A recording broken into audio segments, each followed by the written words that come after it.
লোকটি পরের দিন আবার যায়। এবারও লোকটিকে আবার আগের মতো করে ফিরিয়ে দেয়। লোকটি সব শুনে বাড়িতে চলে আসে। এইভাবে 1 মাস কেটে যায়।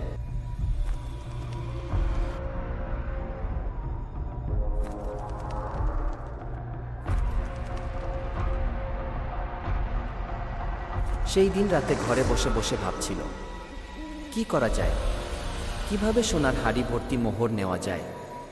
তখন হঠাৎ তার স্ত্রী চলে আসে এবং বলে, আচ্ছা, কি হয়েছে তোমার? কিছুদিন যাবৎ তোমাকে খুব চিন্তিত দেখাচ্ছে। আমাকে সব কিছু খুলে বলো। তারপর লোকটি তার স্ত্রীকে সব কিছু খুলে বলে। সব কিছু শুনে তার স্ত্রী বলে, ও এই ব্যাপার, তুমি আমাকে আগে বলবে না? কিভাবে তোমাকে বলবো? জিন দুইটি তো কাউকে বলতে নিষেধ করেছিল, তাই আমি ভয়ে তোমাকে বলিনি।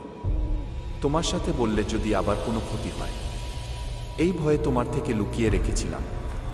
তাহলে কালকে তুমি যাওয়ার সময় সাথে করে লুকিয়ে একটু গরুর মাংস নিয়ে যাবে। তারপর কি করতে হবে আমি যাওয়ার সময় তোমাকে সব শিখিয়ে দিব।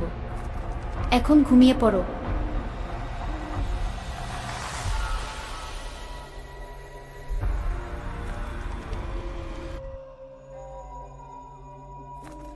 লোকটি পরের দিন সাথে করে লুকিয়ে গরুর মাংস নিয়ে যায় এবং কোনো আলো নিয়ে যায় না।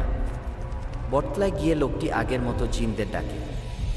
আজকেও 2টা জিন সেখানে এসে হাজির হয় এবং বলে, দেখো, আজকেও আমরা দুজন আছি, আর একজন তো নেই। আমরা 3 জন একসাথে না হলে তো দিতে পারবো না। ঠিক আছে, আমি বুঝতে পারছি তোমরা দিতে পারবে না, তবে আমি আজকে আবার একটু দেখতে চাই সোনার মোহর ভরা হাড়ি।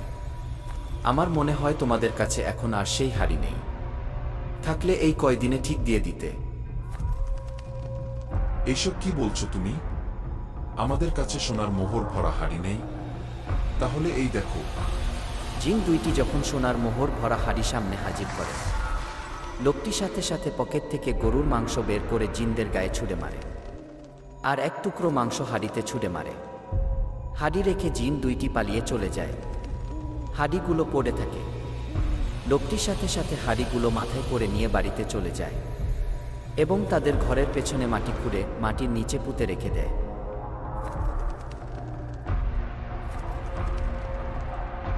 তারপর রাতে খাওয়া দাওয়া শেষ করে লোকটি ঘুমিয়ে পড়ে। তারপর সকালে লোকটি আর বিছানা থেকে উঠতে পারে না। লোকটির প্যারালাইসিস হয়ে যায়। লোকটিকে অনেক ডাক্তার দেখানোর পরও সুস্থ হয় না। অবশেষে তারা চিন্তা ভাবনা করে ভালো একজন হুজুরের কাছে যাবে। যেই ভাবা সেই কাজ। লোকটির মা একজন হুজুর ডেকে নিয়ে আসে। হুজুর এসে অনেক চেষ্টা করে জিনদের হাজির করার জন্য,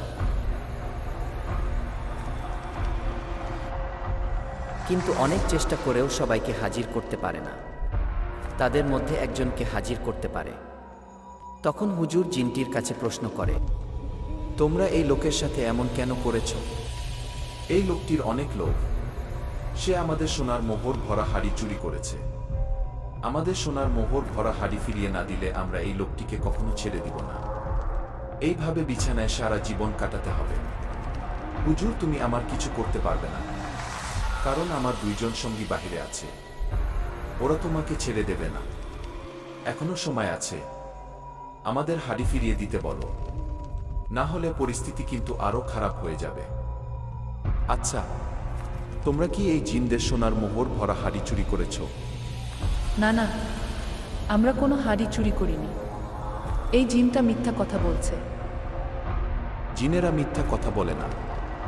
যদি হাড়ি চুরি করে থাকো তাহলে ফিরিয়ে দাও, আর যদি না দাও তখন যা হবে সবকিছুর জন্য তোমরা দায়ী। আমি এখন চলে যাচ্ছি, আমার আর কিছু করার নেই।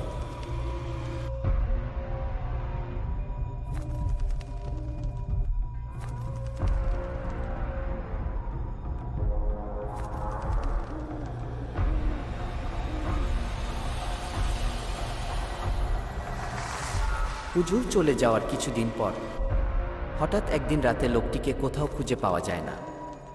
ঘর বাড়িতে কোথাও নেই। তখন সবাই চিন্তা করে, যে মানুষটার প্যারালাইসিস হয়েছে, বিছানা থেকে উঠতে পারে না, সেই লোক কোথায় গেল?